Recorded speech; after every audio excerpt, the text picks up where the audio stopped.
The brothers Wisp. The brothers Wisp, brothers Wisp. The brothers Wisp. The brothers. You're now listening to Greg. It's the Brothers Wisp. Let's take a ride. Hey everybody, this is Greg with the Brothers Wisp number 111. 111. So, today with us we have one Tomas Kierneck. Hello. And we have one Mike Hammett. How's it going? Excellent. All right, let's do the thing where we talk about the people that help support us. So today we have Sonar. Sonar.software is one of our sponsors, one of our longtime sponsors at this point. They are a scalable, intuitive, comprehensive ISP billing and operational support system. And you can find those cats over at sonar.software. Next on the list is Cambium. I believe they are still running the Cambium ePMP bundle. They call it Key Points and Bytes. Here they come. Again, it's the same bundle as last time, so you get a price discount. It's about $2,000. You get about 6 months of WISP automation billing. You get RF Elements twist horns, 2 hours one-on-one with an ePMP network engineer. I think that's highly valuable and probably underrated. You know, because like when you're talking to a human that's accustomed to deploying the same system over and over and over, they probably know all of the gotchas, the quick fixes, all of the easy stuff that, you know, would take you a couple hours to figure out. They're going to be able to relay that information in 5 minutes or so, I would assume. So I think that's a really good selling point there. And then also you get the CN Heat Trial, which you thought was pretty cool, Mike, right? Yeah. Excellent. I'm too cheap, but it's pretty cool. Yeah, that says a lot about you. I'm too cheap, and yet not too cheap to buy SFPs and mail them to people. So you're a conundrum. Well, I guess it's just priorities. A mystery wrapped in an enigma. That's Mike Hammett for you, folks. All right, so let's kick the jams, yo. I saw there was a MikroTik newsletter number 35. Not a lot of it was blowing up my skirt, but I did see that they're adding Uni 2 support for 5 gigahertz bands in North America, which is really nice. So that'll give you a chunk of, I mean, what was it like? Somewhere between 5 and 10 additional frequencies you can use in 5 gig? If they're supporting the entire DFS band, it would be 5250 to 5350 megahertz, and then 5470 to 57, whatever it is, 5725, something like that. It's a pretty good chunk. Yeah, it's like half of the currently available 5 gig band. Which I think is pretty baller because most of my use case is indoor stuff. So, I mean, I'm definitely keen to use DFS. I'm not going to be impacted by it. So, can't wait. Let's see what else. Wireguard. Wireguard is apparently coming to MikroTik, which I'm not sure how soon, but it looks like they've got the tools, they got the talent, and they are working on it currently. So, is this going to be a version 7, you reckon, or are they going to backport this to 6, or what? I'm digging through. I don't really see anything in here. I'm not sure, but I think it's coming on the way. I would assume that it would need the modern Linux kernel to work, which would only be available on 7. Well, I mean, it's embedded in the new Linux kernel, right? Right. So it's embedded since kernel 5.6, I believe, which routeros version 7 is not running, which means they have to be compiling it for their routeros version 7 anyway. It will be easier to compile it. I mean, Wireguard in the end, it's just like any other Linux software. It's just source code you compile and run, right? With the exception that the source code has made it now to the Linux kernel as a kernel module. So you can run it on older kernels just like any other Linux service, Linux program, or you can have it embedded in the kernel and run it from there. So they certainly can compile it to run on older stuff, on older kernels with older libraries, but I don't think it will make it in routeros v6 due to just how old all their libraries are. It would make it much easier to compile it to the newer target for v7. So I think it will be a V7 feature. Interesting. Are you keen for this one, Thomas? Not me personally, at least not yet. It will. I mean, a lot of people are saying that Wireguard will become a new de facto VPN standard. But if that is going to happen, it's going to take a long time for that to happen, to have support everywhere, from all the mobile operating system to all the desktop operating systems, especially Windows and Mac OS and stuff. So for now, I'm happy with my IPsec. For WireGuard, it almost seems like there's two camps of people. One of them is like, oh my god, this is the savior of the world. And the other camp is, what's WireGuard? Why should I care? There's not really anybody in the middle. Well, there are, but it's a much smaller amount of people. Do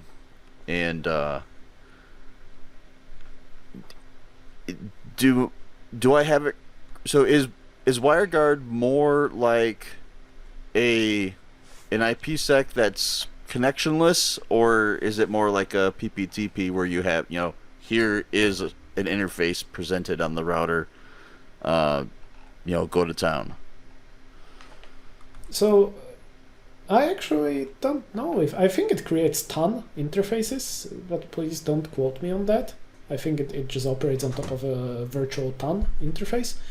But the main thing which people like about about WireGuard is how easy it is to configure, and so yeah, it's you set it up, it works, and there you go. Yeah, because IPsec obviously is much more complicated. Much more complicated. With WireGuard, you just push some SSH keys in there, and it just works. I'm not sure there's many things in networking that are more complicated than all of IPsec. Oh, I would argue many. Because honestly, IPsec is not that complicated. There are, of course, things which I have to learn, but try thinking about everything that goes into spanning tree, or everything that goes into OSPF, or everything that goes into MPLS, VPLS, and BGP, God forbid, So, every technology has its specifics that you need to know, that you need to learn, but once you know it, setting up IPsec, it's, at least for me, it takes just as much time as to configure spanning tree, or, MPLS takes longer, so it just depends. How long does it take you to fully put up a BGP peer, with filters and everything else? It's also not a 5-click operation either. So yeah, it looks like WireGuard does create virtual interfaces. They call them WG0, 1, 2, 3, whatever. Also thinking about it too, you have hardware IPsec offload, right? This is, so whenever they integrate WireGuard, it's not necessarily going to be done in hardware, so it's all going to be done in the CPU, right? It should still utilize AES, and AES is offloaded on Intel CPUs and basically all other router CPUs. On Intel, it's the AES-NI extensions. So, it's not the protocol that's being offloaded, it's the encryption algorithm that's being offloaded. So as long as you are using the right crypto, it will just work. All right, baller. Well, I don't want to dig too much further into it, because there's a lot of just text on a page. It's more akin to an RFC than a TLDR, so. Interesting. Well, I'll give it a swing. Every time they add a new tunneling protocol, I usually give it a swing. It seems to fit one use case here or there. I don't know. Thrift is hot and bothered about it, so I'm sure it's got some pretty cool features in there somewhere. So I'm sure you guys do a lot of scripting. I know, Thomas, you do a ton of scripting, but I'm just now dusting off my scripting stuff. So I'm just now doing the install out at this apartment complex that I finally got stood up. And of course the cabling got all hooked up willy-nilly crazy. Half of the labels got rubbed off of the so it's just a hot mess. And I had a guy go out there, right? We're in quarantine, so I didn't want to go out there. So I paid a guy to go out there and install the routers for me, as one does. He had to do some terminations and stuff like that anyway, so he took his crew with him and did all that. Man, I don't know. If I never terminate another Ethernet cable, it'll be too soon. I've done so many of those things that I am not keen to do it again. So I'm definitely glad to pay a guy to go out there, terminate cables, and plug in routers. But after they did that, it was a hot mess. Everything was everywhere. Nothing was in order. So I wrote a couple of quick scripts, and I'm sure they don't quite live up to the Tomas standards, but they sure got the job done for me, where it goes through and it looks at the IP neighbor table, and it finds so I named all of my MikroTiks. So I put CPEs in all the rooms, and I'm using CRS 300s to power them and be the aggregating switches. And so it goes through the neighbor table, looks for room 101, and then correlates the interface that it's actually on, and then changes the interface description. So it kind of blasted through all my switches. And I actually wrote an Ansible playbook to push it to all my switches, so I wouldn't have to go and manually run it on each one, and it blopped them all on there. I thought it was pretty convenient. I'm sure you've done some crazier stuff than that, Thomas, something cool and fancy. But for me, just kind of getting my legs back underneath me with MikroTik scripting, I thought it was pretty baller. Yet, I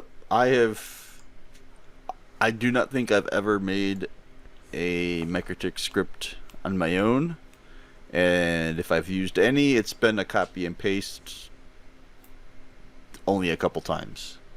Definitely not taking advantage of that power. As infrequently as I generally do it, I forget half of how the scripting language works every time. That I have to just Google a ton of things, and I'll find a little piece here and I'll pull that over, and I'll find a piece there and I'll pull it over. But hopefully some of it can stay in my brain this time, because I plan on using it a lot more frequently here coming up.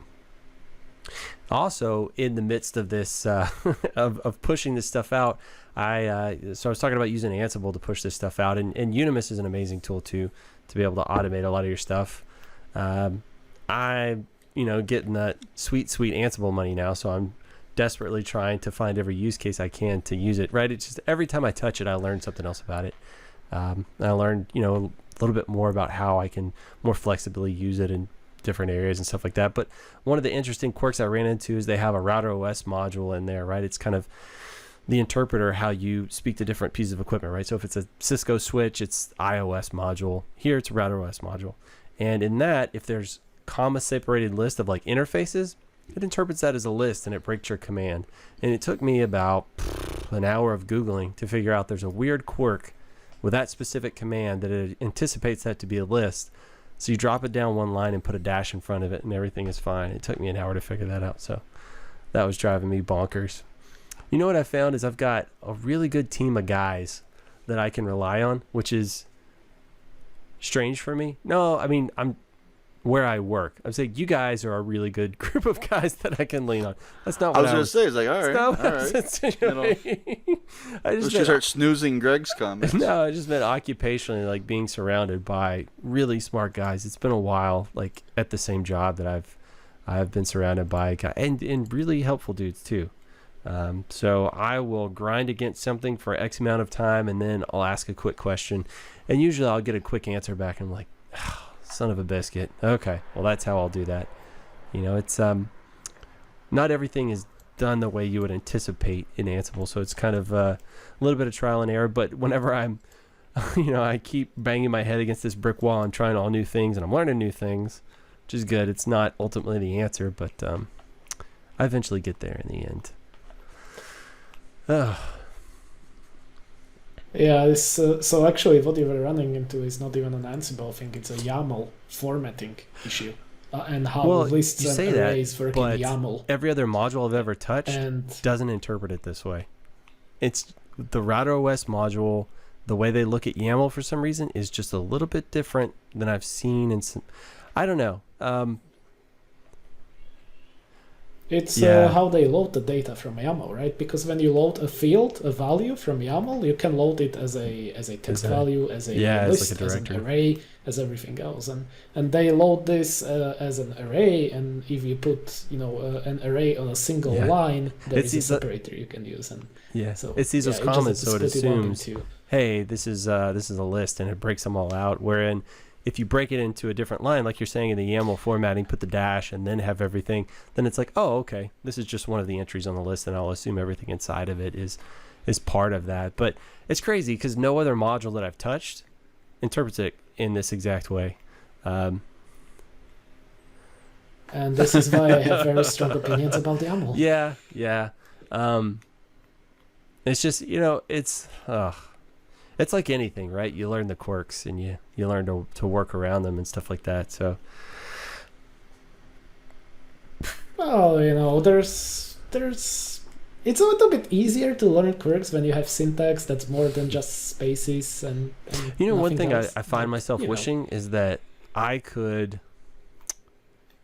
throw a command in like YAML format that will like drop this down to the Python interpreter and like run something in Python and then spit the output back to me, because I could format strings, I could do math, I could do all that stuff so much easier in Python than I can in kind of like native Ansible, Jinja 2, kind of that interaction in there. But I don't know, I'm figuring it all out there. You know what? And so far I found there is a way to do anything I've wanted to. It's just not always the way I had expected to be able to do it, So I guess if you've ever done any like programming, any scripting, you're kind of accustomed to just writing a program. And like you said, yeah, YAML, it's you're just operating by a different set of rules, and I've just got to learn to operate within those boundaries a little bit better.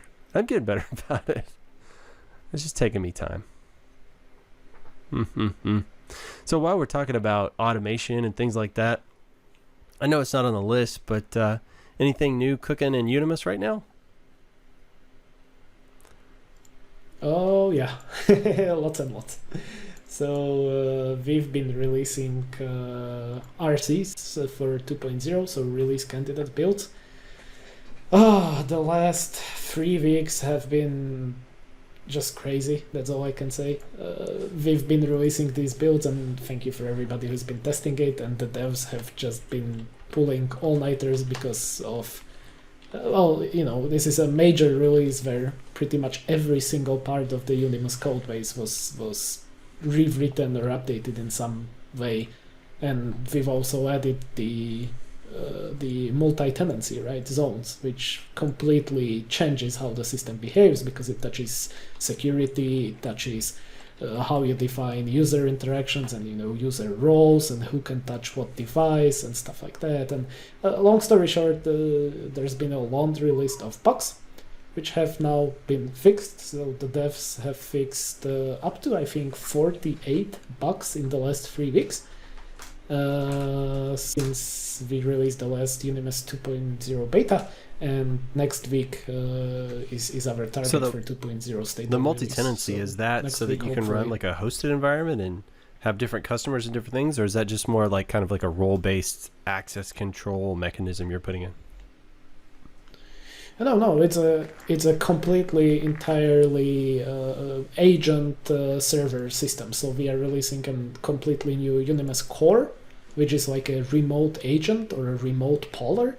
So you can have a single central server with many remote networks, and each network is polled by the local remote poller, local to that remote network, I mean. And what comes with that is, all the security and ACLs, right? Unimus is completely GUI driven, so you could technically have a big deployment and have 20 customers in it if you are an MSP. And you could give each MSP their own account, and they would only be able to see their own network inside of your big Unimus server. So the multi-tenancy is both on like the remote agent and the remote poller side, and on the GUI and access restrictions levels, and all of this comes together. So this basically gives you a single system that you can utilize to manage as many remote networks as you want, and including. All right, so I've got 2 more questions. Let me make notes here. So one is, you just mentioned MSPs, and I remember previously you were working on kind of a licensing model to work with MSPs, kind of special sort of thing. Is that something that's coming to fruition now? Yeah, definitely. So we are changing the licensing model because previously, it's a complicated discussion of how licensing works with reselling subscription software and all of that. And we do also offer an unlimited license, and as you can imagine, selling a single unlimited license and then putting 50,000 devices in it is a little bit unfair. So it touches a lot of areas. Has somebody actually done that? I'm just curious. Yes, we actually have multiple customers that have purchased a single unlimited license and are using it for a inordinate amount of devices. And strictly speaking, this is against the EULA, but we haven't done anything about it because we just can't offer those people a better option yet. And it would be unfair towards them to if we do something about this without offering them, here is what we can do about it, and let's work with getting this together. So yeah, there will be a licensing change coming, which it won't touch normal customers or customers that are using just a single instance. It will not touch them in any way. It will specifically be tailored at people who want to host and resale Unimus as a service to others, and we will officially support that, and with the software supporting that natively. That's cool. That's cool. So another question that popped in my head is, you said you'll have a centralized server. I guess that's going to be kind of in your data center environment. Then you'll have remote nodes that are in different networks. How do those nodes get the information back to the core? Is it kind of a push model, so they'll push, or is the center core pulling from them every so often, or how does that work? So if we are talking about the polar to devices that it manages, it connects to the devices on the schedule, right? So it's normal scheduled operations, whatever you schedule, config pushes, backups, whatever you have, and then the remote core is a client to the server, and it just keeps a single TCP session open all of the time, which is completely fully encrypted. And so the remote powers can be behind NAT, they can be whatever, they just need connectivity, outbound. Gotcha. That's what I was thinking. So you can get kind of increased security, right? So those remote modules punch their way out to reach the core server, and it establishes a secure connection. That's awesome. Have you had a lot of folks asking for that kind of capability? Oh yeah, ever since we started with Unimus, people have been asking for this, and as you can imagine, this is a gigantic amount of work. It basically means that you have to completely modularize the code base to be able to have the device operations handled by a separate module, but also you want for folks that just have a single server, a simple network, they don't want to install a server and then another component. So the server itself has an embedded core in it that handles device communications, and it was a lot of work. It was I think at this point 7 months of work to get this out, and it's finally coming out. So it worked out. It just needed a lot of development time and energy. Cool. I've been slow on moving off of my alpha version, and during this conversation I was like, well, hey, let's start working on that now. And I was like, okay, let's make a snapshot. Oh, I already have a snapshot. Let's consolidate that snapshot.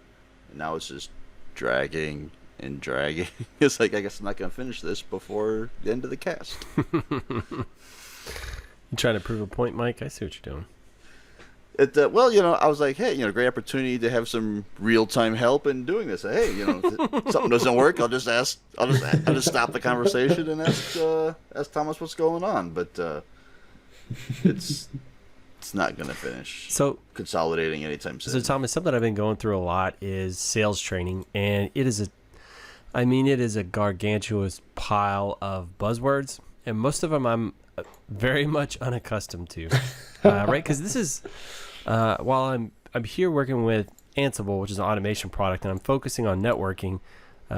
Traditionally, you don't think of Red Hat as a networking company, right? So they mostly deal in software, right? And people doing kind of like OpenShift, which is Kubernetes, or OpenStack, which is kind of the environment that what are those guys called? Rackspace. What Rackspace? You know, they're like a big giant projects or middleware or messaging. I mean, just all kinds of stuff like that. And one of the thing I hear a lot about is agile development, right? I guess the concept is you have a lot of small microservices that all communicate within each other instead of having one monolithic application, which I think is, I mean, that's how you started with Ansible, right? You started with one application. Now you're breaking it all into its constituent parts, right? That all communicate together.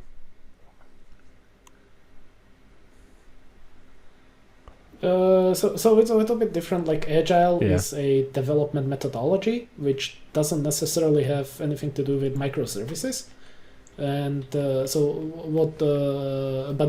Unimus now, Unimus is not microservices. Right. It's modular software. So you can imagine it like a bunch of microservices, but bundled into one monolithic application. But on the back end, it's a completely modular. So actually, Unimus is now built from 14 separate modules that all communicate together and do different things depending on what they need.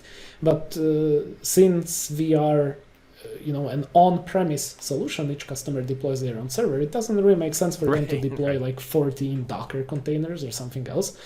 And also, Docker necessarily isn't even the right tool for things like Unimus, right? The purpose of Docker is to have ephemeral services which you can spin down and up at any time, right? And Unimus is not really that. Unimus is something that's supposed to run constantly and continually, which you certainly can do that with Docker, but that's a completely different discussion.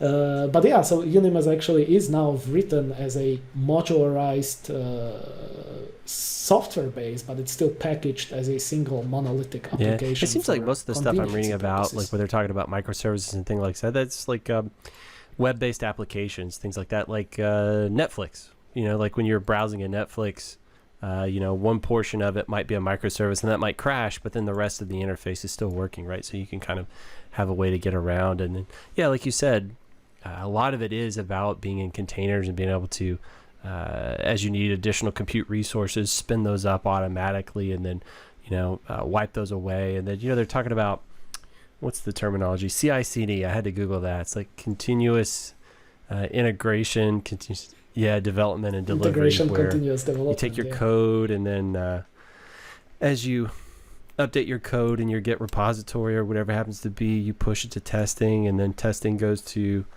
over to kind of a staging area, and then it can get pushed into live production. It's all kind of crazy stuff. I mean, it's awesome. It's just it's on a scale at which I had never really thought I would be part of, and so it kind of breaks my brain a little bit.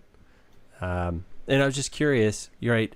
So that is ginormous companies developing giant globally accessed applications, right, that have to be like flexible and all over the place. And I was just wondering, like, how much of that methodology do you actually try and employ as a small shop development company, right? That you're not trying to make a global web-based application that everybody in the world's hitting simultaneously.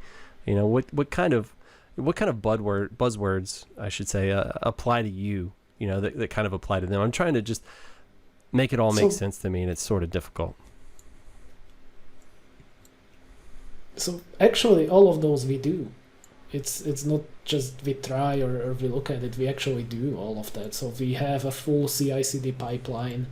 We have complete automation on all software build procedures, testing procedures, and we have repositories of artifacts, what you call. So those modules that we build, or basically anytime a developer pushes to Git, it goes to code review as soon as the ticket is finished, which touches on Agile, because we do Agile, so we do sprints, we do 3 weeks sprints for Unimus. So inside of the sprint, each ticket, each user story goes through the usual, development, testing, code review, finished cycle.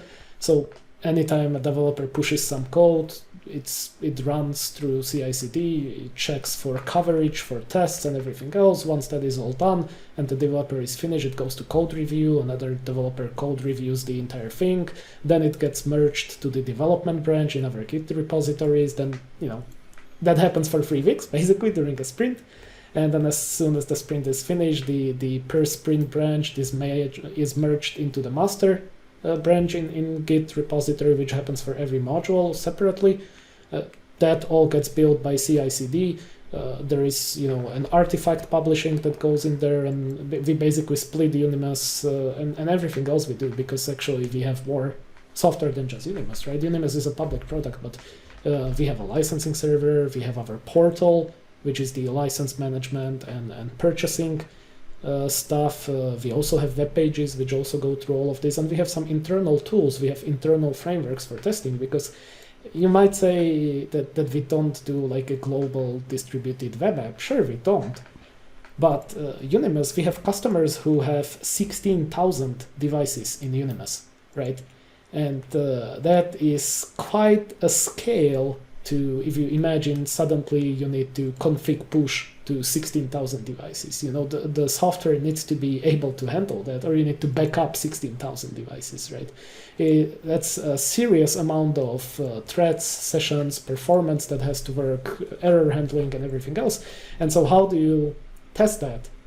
There is no way to have 16,000 devices in your lab, right? Even in GNS, there is no way to simulate 16,000 devices in GNS. So we have a internal product, which I think maybe I've talked about before. We have a simulator, which is able to basically spin up 16,000 SSH servers with a single click. It consumes like 10 gigs of memory, and suddenly you have 16,000 SSH servers. And then networking maps each server to like a unique IP and stuff like that. So we actually have what I'm getting at is we have quite a few of software products, and even Unimus itself, scaling it and performance tuning and performance testing and quality assurance of software code, like all of this as a software company is something you want to do. And you have those things like Agile for management, and CI/CD for then code review, and all these platforms and solutions we do have in place, and we utilize them. And how much of a mental shift was it for you helps. when you, day one started to, because I'm assuming when you decided you were going to start doing Unimus, like I'm really going to do this, you had never done that kind of development before, right? So how hard was it? How hard was it for you to figure out what the best thing was? Oh, I'm assuming it was organic, right? You kind of, as you needed something, you would research it and then adopt those sort of things. Or what was the growth path like on that? I'm just curious. Yeah, like so like with everything else, right? You read, you research, and then you find out what you should do. And once you know what you should do, you read and research more and do it. So like with everything else, when we started, or when I started, I basically after half a year of learning to code, I decided, okay, maybe I can write something that's useful to somebody. And once that started working and it was useful, then my other senior developers joined, and etc. But yeah, for until it was over a while, it was just the three of us. We don't really need all those things like CI/CD and code review and stuff like that. But as soon as you start accepting other developers, especially juniors, and as soon as you scale your software company, those things become essential. So yeah, it is definitely organic growth, and you have to decide at which part you need which system. But the nice thing is you see it. Like you see that, okay, now we have juniors, and somebody needs to review their code. So we need to implement code review processes. Right. And so how do you do that? And you start researching, and what platforms and software do you use for that? And you start researching and stuff like that. Does it seem kind of crazy to you now that you have this software company that's still growing, still customer base that's growing, and you've got some customers that are using like 16,000 devices in there? Is that kind of crazy? Or did you expect it?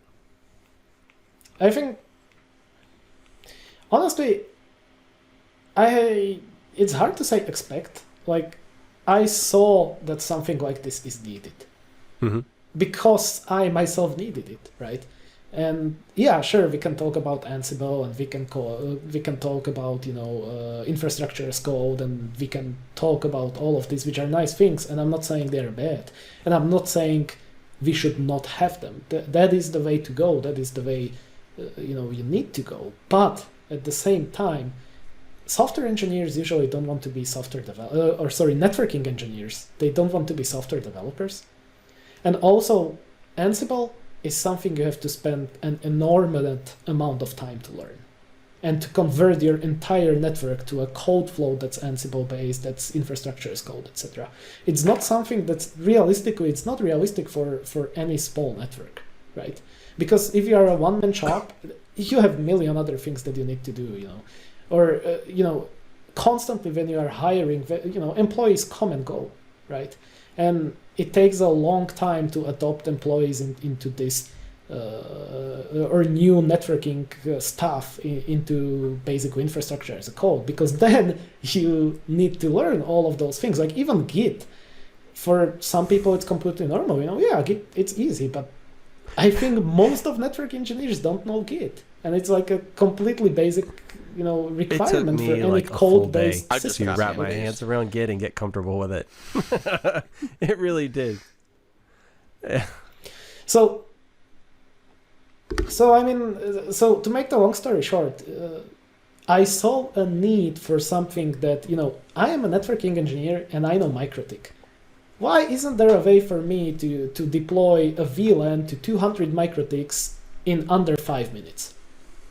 And there wasn't a way. And if I can identify that as a pain point that I know I as a networking engineer need, so if we build a product that makes automation very easy, very approachable, and very simple and fast to learn and use, I saw that, there is definitely potential and this will be useful to people. And as soon as it's useful to people, then, that's good for everybody. So it's not that, I knew that Unimus was going to be successful or anything else. I knew it would be useful for people. And if it's useful enough, and if you don't screw up things after that, then it can become a product of a company, right? Well, think about it this way, right? With Unimus, it literally is possible to go from nothing, like you don't know what Unimus is and what it does, in 15 minutes to have your entire network managed by it and do a config push to 1,000 devices, right? In under 15 minutes, which I think, and this was our goal, right? We said from the beginning, it should do this, it should be this. I would like to see you do a config backup and then push to 1,000 zone OLTs in 15 minutes. Well, push, sure. Backup, if it takes 15 minutes for a zone to get a backup, then Yeah, it's. I did a show run equivalent, and it. I don't know how long it took. It took a very long time. Yeah, Zone really needs to work on their CLI. But yeah, the point of Unimus is if you can do 80% of the work for 20% of the effort, then it's worth it, right? Things won't be perfect, and you won't have infrastructure as code, but perfection is the enemy of good enough, right? And many times you want good enough, and many times I just want this VLAN to be deployed, or I just want this password to be changed across the network, and I have 2 minutes of time, and Unimus can make that happen, which no other product currently can. And I'm not saying Unimus is the answer to everything. No, it's not. It never was designed, and it never is meant to be even be competitive with things like Ansible or infrastructure as a code. It's not that. It's something that, as I said, is supposed to be easy, fast to learn, fast to pick up. We have a new network administrator that comes into the company. Here is a GUI, where I can limit your access, where I can give you only access to the CPEs and not the core stuff, and you can suddenly do anything you want, right? That won't happen with Ansible, because Ansible is not designed for that.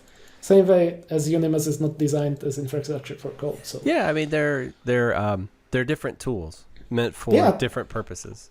Definitely. And you know what's so funny is you really hit on something there. When you're talking about infrastructure as a code, it really took me 3 weeks probably to wrap my head around what does that really mean, right? Because to me, it was always you bang stuff out on CLI, and automation is just taking those CLI commands and putting them in a tool and having them push. And that's what Unimus does amazingly well, right? And like you said, so quickly and simply. Like I can write so many CLI commands, so many, I can manipulate the routers so quickly and easily using Unimus.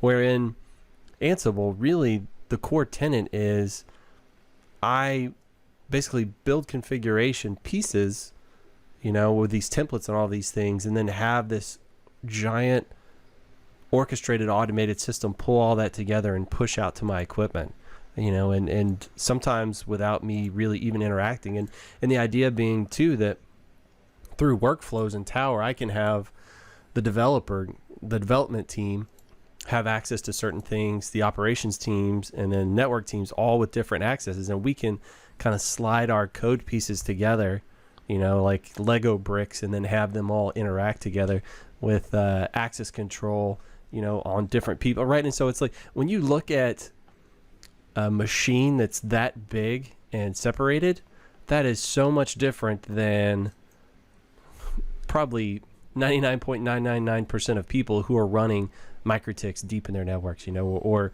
like you said, like 16,000 microtics in their network. To me, those feel like very different animals, so it is Ansible is not the end all be all. It's definitely the right tool for the job. And I'm quickly learning that I have to kind of shift my brain, which is it was sort of difficult at first.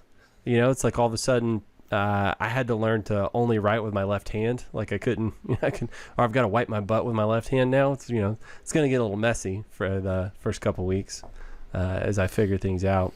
And you're right. I do, at least initially on some things that I'm trying to do them.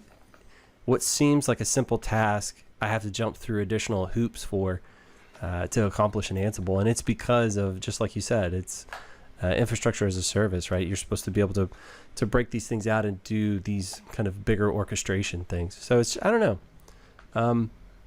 That delineation wasn't clear to me until I really got over here and started digging down a little bit lower and really trying to do a lot of complex things with it. And so it really made me appreciate the value of Unimus and how fast you can get off the ground with it. Definitely see that. It's just different tools for different jobs. That's you should use whatever is right for your requirements and for your environment. And as I mentioned, when we started, I don't think anything like Unimus, or I know anything like Unimus didn't exist. So that's why we made it. We weren't trying to make something that already exists. Why make something when Ansible already existed? That's the same thing, right? Right. Why not just use Ansible? But so there wasn't anything what we wanted to do, so we made it ourselves. Is this you that did a forum post on TCL and Cisco? Yeah. I know I've used Embedded Event Manager before in Cisco stuff, and that is extremely, extremely useful. I've never used the TCL stuff, though. Yeah, so actually... By the way, I refuse to call it Tickle. It's TCL to me. Yeah, Tickle and the TCL shell, ticklish? No. TCL SH, ticklish? No, it's Tickle shell or TCL shell, Anyway, actually it turns out not many people even know what TCL is and what it is used for and what it is capable of. And so I want to start by saying that TCL is actually not just in Cisco. It is probably in any kit or enterprise grade kit in your network. TCL runs on HP ProCurve. TCL runs on all kinds of Cisco. TCL runs on Dell switches. It runs on just about any enterprise grade gear. So what TCL actually is, it's a scripting language. And if you want like a comparison to the MikroTik world, the MikroTik scripting language That is what TCL is for Cisco. And it's actually even more powerful than the MikroTik scripting language. It's just running on your Cisco gear, on your HP gear, on all of your enterprise stuff. And so actually the discussion was, and I'm sorry because I will be a little bit negative for Ansible here. On the Slack, there was a request that, I have a bunch of Cisco switches and I want to dynamically change if a VLAN is found on a port, I want to change all ports to a different VLAN which currently are on that port, if that makes sense. So completely dynamic, any port you find on VLAN 10, move to VLAN 20. And so the question was, can Unimus do this? Because Unimus is not a scripting platform. Unimus doesn't do any like abstract languages, templating. Unimus doesn't do any of that, right? That's not the point of Unimus. And so normally I would think, no, but there is TCL on your Cisco. So actually it took me about 5 minutes to bang up a TCL script, and you push that with Unimus, and suddenly magically you have dynamic VLAN changes across interfaces. In under 5 minutes, you paste it to Unimus, you click run, and in under 5 minutes, you have that changed across your network. And this is an example of using the right tool for the right job, because then, it took about 2 days to get that worked out in Ansible, and it was much more complicated because the Ansible is not really meant for one-time jobs, right? It's not meant to just, here is some job and do it. It can do it, but you should define a desired state, and it should bring the device into a desired state, which is very different than here is a script and run that script across, which will do something, and Ansible doesn't even know what that script is, right?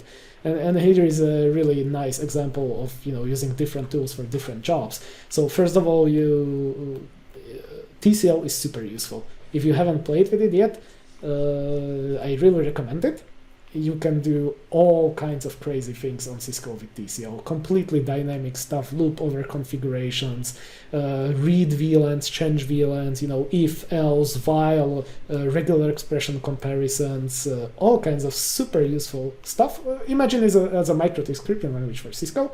And then combining that with Unimus, you can basically do completely dynamic changes across your infrastructure based on conditions, based on loops, based on time-based, rules and everything else.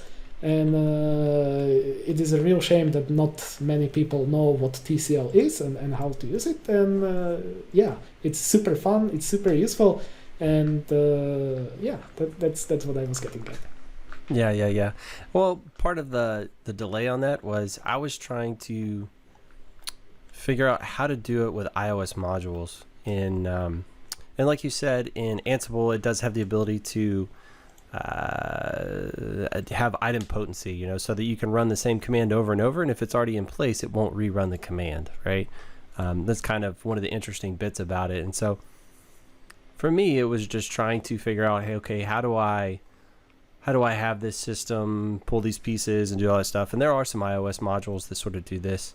For me, the problem was I didn't have any iOS Nexus stuff that I could get access to test it on. So he was kind of sort of doing it on his own. And I think he ended up finding a bug with VTP stuff in their module, so they were going to have to work on that. But like you said, this one little TCL script is way shorter than the playbook required to accomplish the same thing. And not just shorter, but you don't need stuff to test with. It's TCL. You can run this on, I don't know, some little iOS switch, and then you can use this, move this to iOS XR or your Nexus, whatever. It's TCL, right? And I'm just sad that not many people use it, and it's a super powerful thing that can do so much stuff with so few lines of code, and it's completely dynamic, and everything else I don't want to repeat myself that I mentioned. Yeah. So that's what I've started doing on the MikroTik stuff, is pushing scripts over to them like this. Like I'll put a single line, I'll have kind of the script in there and just push that, instead of trying to do piecemeal little byte here, little byte there, little byte there. I'll just push it all in one big script and be done. Nice, man. Zach, he took that and really added a whole lot of stuff to it. Nice. Yeah. So it's a good article. We'll link it so people can get in there and start playing with TCL. Like I was saying earlier, I used Embedded Event Manager, and it's so much lighter than TCL. It is not nearly so powerful, but you can do some basic stuff in there. I mean, the Embedded Event Manager kind of like triggers certain things on specific actions. So I have it like when a backhaul interface on a switch goes down, it also turns off the other interface that I'm doing peering through on it. When because the fiber provider is somewhat unreliable, and so that link would flap, the BGP's interface would stay up, so it would take 2.5 minutes before they realized the fiber was down and dropped the session, so they would kind of black hole traffic for a little while that was happening. So this would just blink the port, take it down while the fiber was down, and Bob's your uncle, everybody was happy. Yeah, EMM is super powerful, and if you combine EMM with some TCL scripts, because you can actually save these TCL scripts as files on Cisco, on iOS, and then you can call TCL script files from EMM, which makes it just as flexible as your MikroTik scripting and scheduling and everything else. So it is super powerful when combined with EMM. That's awesome. For sure, that is cool. All right. So another tidbit I saw was, who was this that put this up there? I think it was Nick Braulio. I'm not sure. But he found some T-Mobile SIM cards. They're like $50 to $70 a year. Unlimited 64 kilobits per second. So it'd be a good out-of-band management card. I mean, it's a lot cheaper than paying your $10 a month that you usually get with kind of the Ting or whatever. Winbox won't work with it though. 64K is not enough for Winbox. Oh, snap. I guess you get SSH in. That's about it, huh? Yep. Wah, wah, wah. Oh, well. It's better than nothing. I guess it's better to not be so cheap that you won't just pay the extra little bit. Unless you have a ton of those deployed, maybe. Imagine opening the routing table in Winbox and then just waiting for 2 days for the routing table to Well, on a CCR, it would take you 2 days anyway. Oh, snap. Sick burn, bro. Oh, why are you always so hurtful, Mike? I don't understand you. I don't know. All right, is that you that was dropping waves in there? Yeah, and so kind of similar to your what you were just talking about, how your unreliable transport provider. When your circuits would go down with them, did your Ethernet interface drop?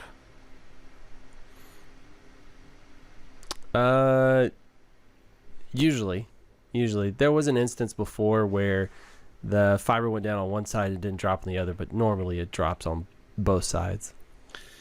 And so is that common, or is it common to just black hole traffic? I think it depends. So I've done like metro stuff with like Suddenlink or Cox Communications, and they're just going into like metro Ethernet switches. And if their backhaul fiber goes down, like the Ethernet interface wouldn't go down, so you wouldn't know it. But it seems like mostly on the carrier transport gear, it seems like if one side drops, the other does too. Because I have a wavelength from one place to another. Well, I ordered a wavelength. I assume that's how it's provisioned. It when there's an outage, both sides switches, port stays up. So I don't know when it went down precisely. I don't know when it went up precisely, because the switch never knows. I just have to watch what happens with traffic and BGP timeouts.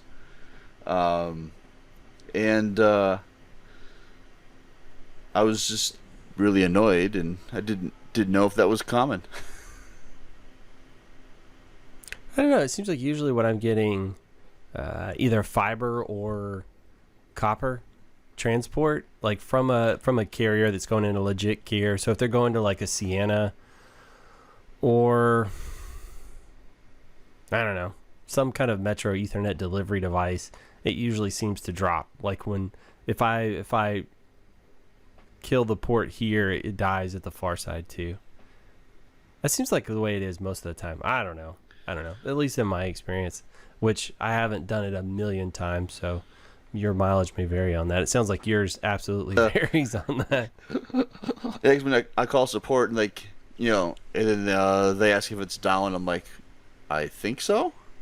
I mean, the interface is still up, but there's no traffic. So it really makes troubleshooting difficult when you don't know. It's like, okay, is there something else weird going on? Nope. I just assume if traffic has died that the link is dead and I need to call support.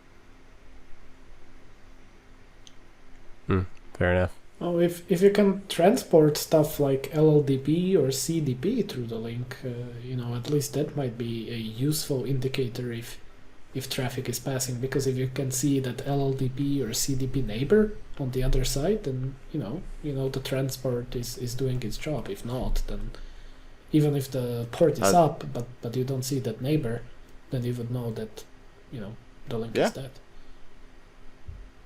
Or I guess if you could run like BFD across it or something like that. So, for example, with us, what we do, and this is a completely different use case that's probably not applicable to 95% of people.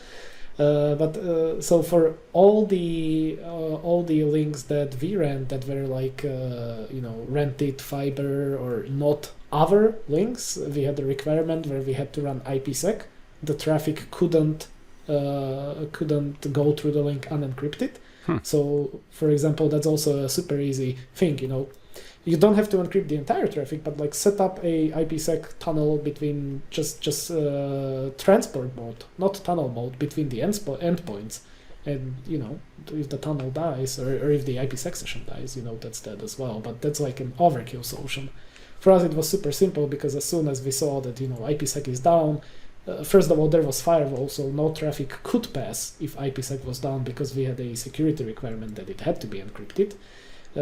So we could immediately see, IPsec session is down, firewall is blocking it, the transport is down. So was that a mandate that you guys put upon yourself, or was that some kind of like government requirement for you? It was a requirement that was given to us. We did not make this up. We just had, so we were managing the network for a customer. Oh, okay. And the customer couldn't pull their own fiber around, so they had to hire or rent fiber. But the customer put in those restrictions that any non-directly owned link, even if it's dark fiber, as soon as it's not the link is not in our possession, everything across it has to be encrypted. Gotcha.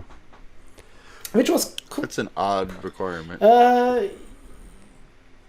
Yeah, I can't say what the use case was, but it was a requirement. Thomas works with a lot of drug dealers.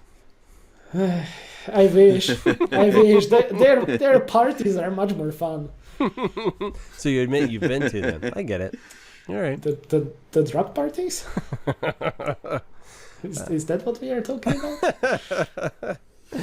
I don't know. I wish I would remember. I know, man. I know. Yeah. You try and pretend like you're hiding behind an NDA, and honestly, you just, you were just blackout drunk. You can't remember anything. Yeah. There was a door, and then there was the morning. Oh, so Mikey, it looks like NVIDIA's Pac-Maning up a bunch of stuff, huh? Yeah. I actually thought that the Mellanox thing happened a long time ago. It did. But they started the purchase process in 2019, but it had to go through like SEC and a bunch of approval things, and it was finalized about 2 weeks ago. Yeah, and so that means that NVIDIA now owns the intellectual property rights to the Tylera line. As well as they just picked up Cumulus, right? And those are the operating system you put on like white box switches and stuff, right? Yeah, it's a Debian-based network operating system. That's I'd say it's probably one of the leading in terms of usage, well, perceived usage of the white box OSs. I can't Oknos, but is another one, and there's a third one that's pretty popular. I can't remember right now. It's apparently not popular enough. IP Fusion, I think, maybe IP Fusion, I think.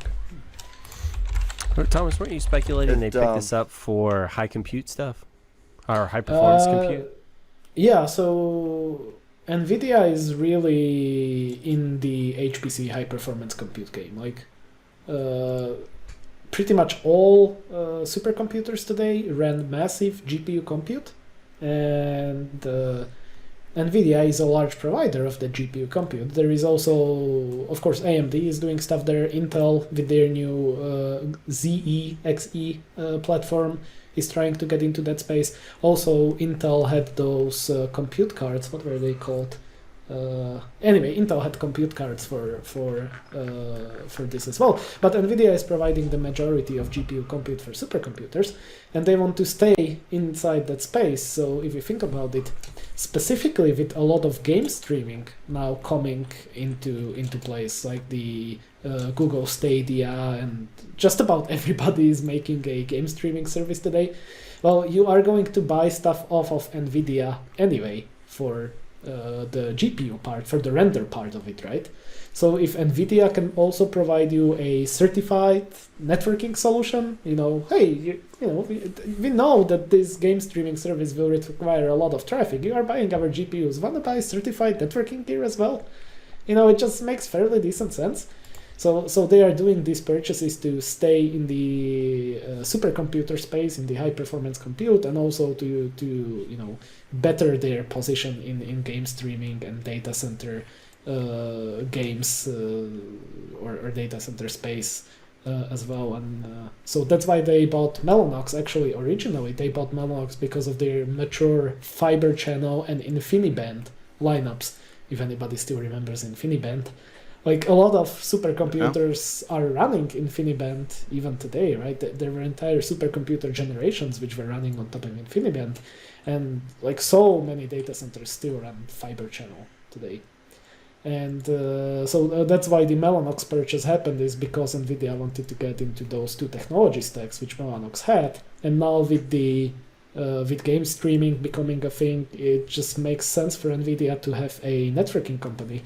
And when you purchase a networking company, you also get access to all the chip design talent that's inside of that company. When you combine that with the in-house chip design talent that NVIDIA has, there is a lot of synergy there. And then once you are at that point, it just made sense for NVIDIA to buy a networking operating system company as well, because when you have your own networking hardware, why not also have your own networking operating system, and then you can just stamp everything with NVIDIA certified and sell it as a game streaming solution. Makes sense to me. Definitely made sense to some high up NVIDIA exec as well. All right. Is it that time? It feels like it's that time for Thomas to pop off. Are you really making me do this? You don't have to. You could just give me a couple of calm, well thought out reasons why you hate text editors. All right, I don't hate text editors. I really just wish there was a text editor in the year 2020 that would be able to handle a simple thing of multiple different line endings inside of a single text file. Surprise, surprise, in the year 2020, when you have a text file which has basically multiple types of line endings, these are, carriage return and line feed, or /r/n, right? So Windows uses /r/n, Linux uses /n, really, really old Macintosh used /r, but today Mac OS is based on Linux, so it uses /n. So this is what people usually know line termination as. But working with Unimus and working with networking equipment, this is much more complicated because networking stuff has CLI, and CLI is, well, you access a command line interface through a terminal emulator, right? This would be your PuTTY or whatever terminal emulator you are using for Linux, right? So that terminal emulator can do a lot of things like jump around lines, delete, insert stuff, and all of that is at the backend handled by VT100 control characters, basically, that tell your terminal emulator where to move the cursor, what to delete from the screen space, and stuff like that. And part of this terminal emulation is different line endings, right? Sometimes you just want to move the cursor to the start of the line, which is just a carriage return. At other times, you want to move the cursor down a line, but not go at the beginning, which is just line feed. At other times, you press enter and you want it to do both, so that's carriage return and line feed, right? So for terminal emulation, it's a little bit different. And so what for Unimus, we have tests, and those tests, they use capture files. So you capture an SSH session to a device, you record the device communication, and then we use that for testing our drivers. And so we have a lot of capture files, which are basically recorded sessions to various networking equipment, and we replay that, and we make sure that Unimus behaves as it should, that network device drivers in Unimus do what they should. But when you change the behavior of those network drivers in Unimus, you need to edit those capture files. You need to edit the captured session, because suddenly Unimus behaves differently, so the capture sessions should also behave differently. And now we come into a point where you need to edit files which have very different line endings in them. And it turns out, for some reason, in the year 2020, no text editor can handle editing files which have disparate line endings. I've tried them all. Starting from the obvious things like Vim or VI, nope, won't do it. Vim or VI, when you are trying to actually save the file, it will replace all of your line endings with a single line ending, which completely screws up terminal emulation. Because suddenly things which should have done something, Vim replaced it when saving the file, and everything is screwed up. Nano, it won't even load. On load into your buffer, it will already insert into a buffer with replacing all of your line endings with just /n. Sublime, nope. It will choose whatever line endings it desires and replace everything else in the file. Atom, I think. It's the same as Sublime, but it's even worse. You load a file and it will strip some non-printable characters. So if you know ASCII has some non-printable character, and this is going way back to the old days of terminals when you had a single mainframe and you actually had terminals. This is going way back, and how terminal emulation works and why it even works, and going back to serial lines, RS232 and 246, connecting you to your terminal to a mainframe. Anyway, the point is Atom completely deletes these non-printable characters which serve as control sequences within your terminal emulator. And so Notepad++ is the best of them, wherein it will load the file with disparate line endings and it will save it. But you can only inject one type of line endings into the file. And the line endings you can inject into the file are the first line ending that Notepad++ finds inside of the file. If you want to change that, it will change it across the entire file, screwing you over. So the point is that I have been reduced to using a hex editor to edit text files, because no text editor can edit text files with disparate line endings while loading them, saving them, and modifying them without any issues, which I am very sad about, and I am a little bit pissed off, and it's making my life hard right now. And that's my rant. Gotcha. So that's going to be the next product that you produce. It's a simple text editor. A text editor that just works with non-printable characters and desperate line endings. I mean, your use case has to be pretty niche, though, right? Yeah, I imagine like 99.9% of people don't run into this, but actually I am surprised that not more developers run into this, because if you are developing anything that works over like serial sessions, as I mentioned, RS-232 or RS-485 or anything that's serial, if you are doing anything with the command line, like developing any CLI interface itself, right, or developing CLI menus or doing something with terminal emulation, you will run into this. And I imagine there is a good bunch of people, like not millions, of course, but there is a good bunch of people that do this, and I suppose they all just do hex editors that thing. So, yeah. It's madness. It's crazy. It's a problem I will never run into. Yeah. So for normal people, just choose a line ending and convert the file to that and be done with it. Not for me. So like this file that you grab and replay, whenever you're simulating like 500 SSH sessions, they'll all connect and then they'll interact with the script and it'll dump, or how does that work? That's a little bit different. We have multiple different tests. We have simple tests that just replay a CLI capture and then check if Unimus interacted the right way. Oh, okay. But then we actually have a complete CLI simulator where we can take a CLI capture file, feed it to that simulator, and it will parse it, it will learn it, and it will present a fully interactive SSH session that's based on that capture file, and then you can interact with it, and it basically learns and it simulates that capture. That's crazy. And this is something you guys wrote in-house, right? Yeah, definitely. And we needed that to be able to, as I said, how do you test config push against 16,000 devices? Because with things like our discovery or with backup, that's always the same sequence of commands.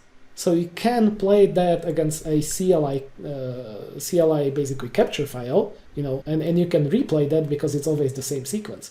But as soon as you are getting to automation and config push, and then you can do many different things, you need something that's much more sophisticated than just replaying a file. So we have both. For unit tests, we do those sequences and replaying and checking. But for integration tests, for more complicated stuff, we have an in-house product that can learn from a file and then simulate any device we feed it. Very cool. And it was a long and painful project to make that happen, but it was something we really needed to make sure that everything works for testing and quality assurance, and That's awesome, man. All the things you never knew you were gonna have to do. Oh yeah. Oh, brilliant. All right, guys. Well, we are at about an hour 15. Anything left you wanna spit out? I'd like to complain. All right. Everybody loves a good Mikey rant. No, it's just an odd situation that I encountered just today. Well, prior I had a customer whose router was being flaky. So I said, we'll just order some more. Except there are no HAP AC squareds anywhere. So I had to think of something else, and ultimately I ended up cannibalizing a router that I had here. I go out to the customer, and the router, their old 750, appears to be functioning. My Ethernet doesn't come up on my laptop at all. Okay, I can get no combination of things to work on it. I assume that the router is fried. Thankfully, I have Unimus backing it up, and so I had a copy of the config. So let's get the new router, well, new to them router. And my laptop would not reliably connect Ethernet there. Now, I know my laptop Ethernet works. I used it just a couple days ago, so unless it died previously, and then came back to life, and then died again, that seems unlikely. And it seemed like when all the cables were plugged into the router wouldn't even complete booting. And then eventually I got, through some combination of cables being plugged and unplugged and using the reset button, I was able to get in via Wi-Fi, do the configuration, then start plugging things in. Ethernet port to the radio is flapping. Try it on my laptop. Of course, it doesn't. It's finicky. So I go closer, one step closer to the CPE. Doesn't come up at all there. Go outside, power cycle the, CPE, making sure that the cable's good. Go back inside. Laptop still doesn't want to talk to anything. I don't know what's going on. I go back upstairs. Plug everything back together. Everything works just fine. Like there's no flapping. I plug a port in. It just works. I upgrade router OS. Works just fine. Do some speed tests. Works just fine. Like, I spent like 2 hours there today trying to figure out, I was just swapping a 750 for a HAP AC squared with a known configuration. Because Ethernet just wasn't working. Like, I got to thinking, like, is there some, FM transmitter that's making all the Ethernet links in this house not work properly? But then it just worked, so not that I expect any answers, but it's just... Yeah. Sounds like a mystery to me. I know I had a router that was seemingly just fine, and it would lock up and wouldn't hand me a DHCP address. And then I ended up unplugging the interface that was going to the customer equipment, and then the router started working just fine. And then I would plug it again, and the router would instantly stop. And I would unplug it. They had a loop in their network, and it was overloading the router. So it was just going bonkers. So that's kind of the closest thing I've seen, I guess, approximation of that. Maybe I should log into the router remotely now and see if... that doesn't explain my laptop weirdness, but maybe that'll explain other weirdness. Well, I know when I plugged my laptop in, I couldn't even MAC-tel it into the router until I unplugged the looping port. Then I could get in just fine. Everything was okay.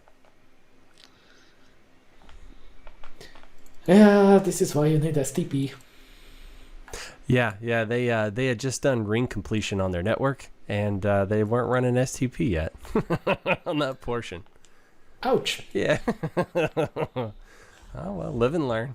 They figured it out after a while. Or for a bunch of us, just leave. Yeah. Huh. Oh, I see what you did there. Yeah. No, actually, I was referring to me there, but. Yeah, I do things and then I forget. It's not that I don't learn it; it's that I forget it. So it's a bit different. I noticed on the new Winbox that you have to set legacy mode to connect to older router OS installations. I saw that too. At least it prompts you and tells you that. I was walking somebody through how to connect to a MakerTech router, and they were telling me that. I'm like, I have no idea what you're talking about. I've never seen that. I had to upgrade myself and be like, oh, that's how that works. Yeah, I upgraded today and saw that when I was trying to connect to something. I was like, oh, weird. Okay, there you go. All right. Well, boys, I've got a jet, so let's poke. Let's stick a fork in it, as they say. So, Mikey, if you wanted people to get a hold of you out on the internet, I feel like I set you up for the same joke every time. Don't. How would you have them go about that? All right. I was trying to think of something different. Yet I was just trying to think same of a as the different first. way of saying the same thing. You're gonna have to look it up in different languages. I can do that. I'll go to Google Translate and I'll just go to town. Maybe that's how we improve our international reach with the Mike leave me alone phrase of the cast. All right. Well, in all actuality, Mikey is the guy who puts all the stuff on Facebook and curates all of the comments and does all the good stuff there. So he's also in the Little Brothers Wisp Slack. You can find him there. I don't know if he's any good at responding to DMs. I bet he is. But he is readily available if you need to find him. Tomas Kiernak from Slovakia. If people were to get a hold of you, how would they go about that? Yeah.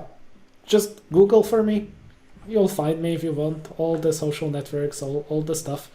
I don't post there, but if you contact me, I will respond. And of course, as always, unimus.net. We have live chat. If you really want me, just hit that. Ask for me. I'll be there. There you go. So unimus.net, you guys heard it here first. Well, I mean, we talked about it for a while. It's not like this was the... Usually I have to beat it out of you right at the end of the podcast. But yeah, we talked about it a little bit. So pop over to Unimus, give it a look. Help support Tomas and his apparently drug-fueled party addiction that he's got that we just learned about. Hey, man, it is expensive. He's got fancy taste. So if you want to find me, greg@gregsoul.com. That's my email address. You go to gregsoul.com, where I am actually starting to blog a lot more because I am learning a ton of stuff really fast, and I need to document it so that I can go back and look at it as I subsequently forget it. You can also find us at patreon.com/thebrotherswisp. Toss us a couple of bones, and we will send you an invite over to our patron-only Slack, where these guys on the podcast and a whole lot more are there. I'm actually really good about answering direct messages there. I have been so crazy busy that I have been slow to answer people just in the regular channels, but if you drop me a DM, I'm definitely going to answer you fairly rapidly. So a lot of great discourse, a lot of great just communication of various kinds, people finding things, people sharing information, a ton of that stuff. So thank you guys for listening. Thank you guys for participating. Thank you guys for being on the podcast today. And we'll talk to you, everybody, See ya. really soon. Loud and annoying, but we're informative facts, we're not disappointing. Just give us a listen, cause fun is the mission. I'm telling you, you don't know what you are missing. Ideas and some good comedy given. If you missed the show already, don't worry, you're forgiven.